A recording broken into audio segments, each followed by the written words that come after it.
Good morning. This is Rita at Rita's Journey, and this is Haas.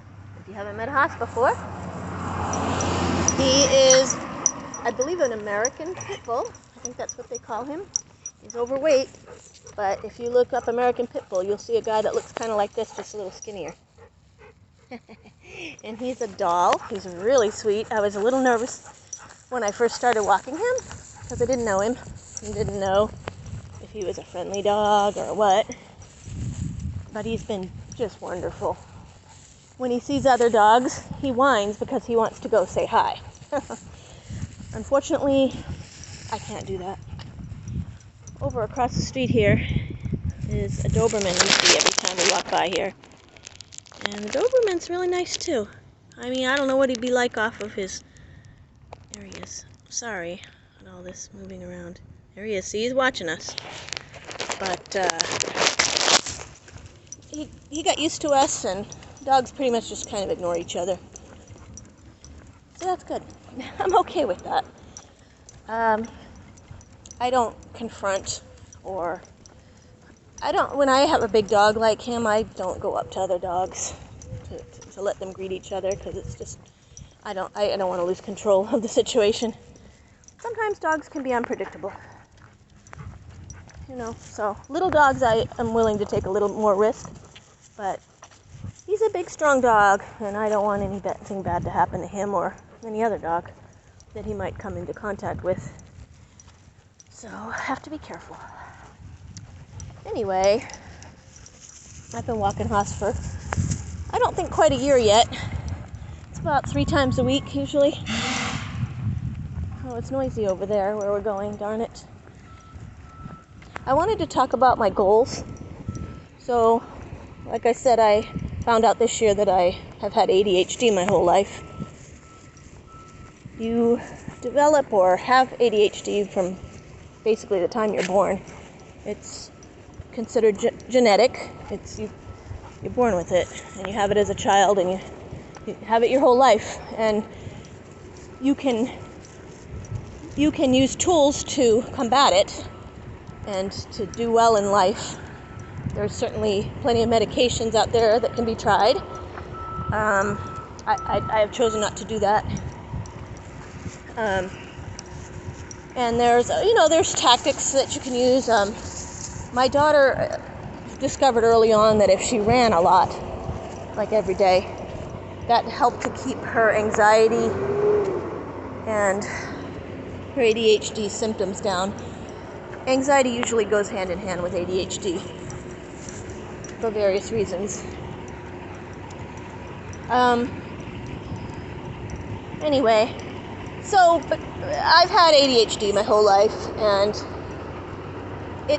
I figure I'm kind of I wouldn't say a severe case, but I'm definitely on the higher end of that spectrum. It really affected me a lot. I never had any intelligence problems. I test really well on any kind of bubble test.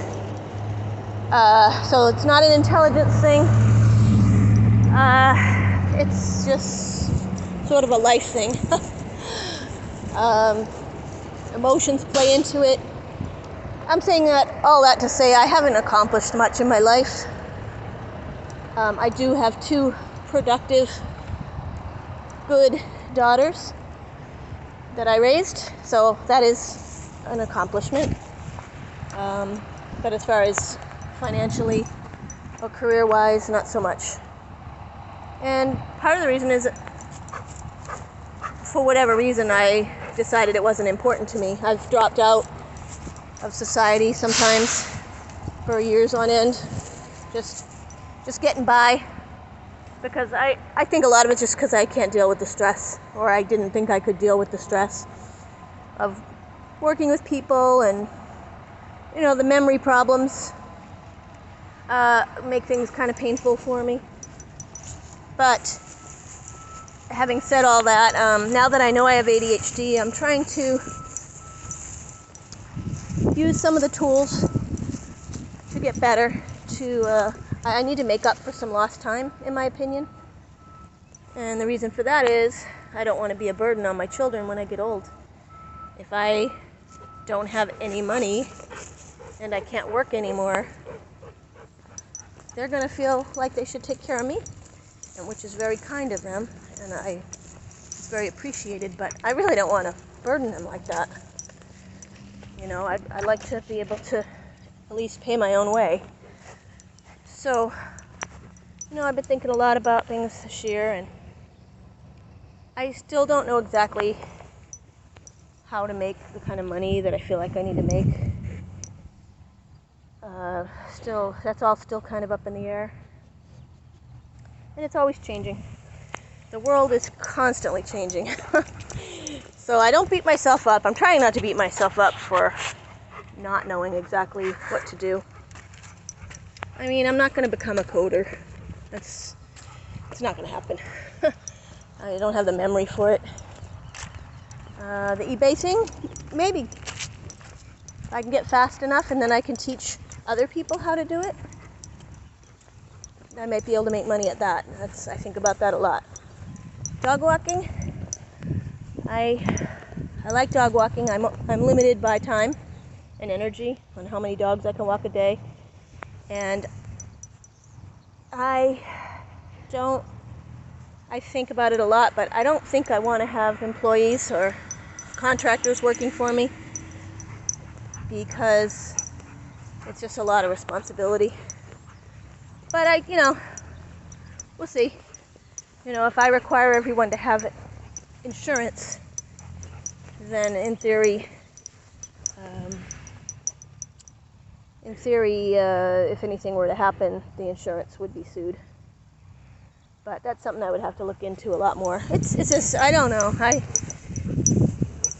I'm very risk averse these days. That's probably part of my problem. I don't like taking too many risks. And most people that get rich take a lot of risks. So, anyway, if anybody has any thoughts they want to share with me, I would love to hear them. I'm really trying to learn and grow. I'm trying to be basically a different person, a person who makes money. I have not been that person. And it's not for lack of hard work. I don't mind working. I like it. But it's time to try to make some money. I got about 10 to 15 years before I would be retirement age. And any one of us could get sick or incapacitated in some way before retirement age. So I don't take it for granted that I have 10 to 15 years. Something could happen, and I may not be able to work.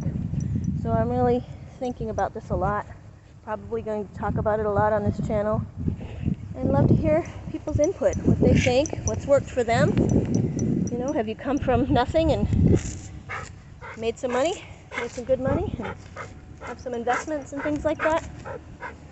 I really like the eBay community because they do talk about that a lot. A lot of the people that sell on eBay they're not rich people, they're common, regular people. And they get it going, and some of them do these YouTube channels too and make money at that. They get these multiple streams going. It's all pretty labor intensive, but they're making money. And they get into index funds and they do great. I have a little less time than some of them, but that's all right. You got to just start where you are. As that saying, the best time to plant a tree was 20 years ago. The second best time is today. So, trying to plant some trees. And if you're still listening, Michelle and others, thank you. Have a great day.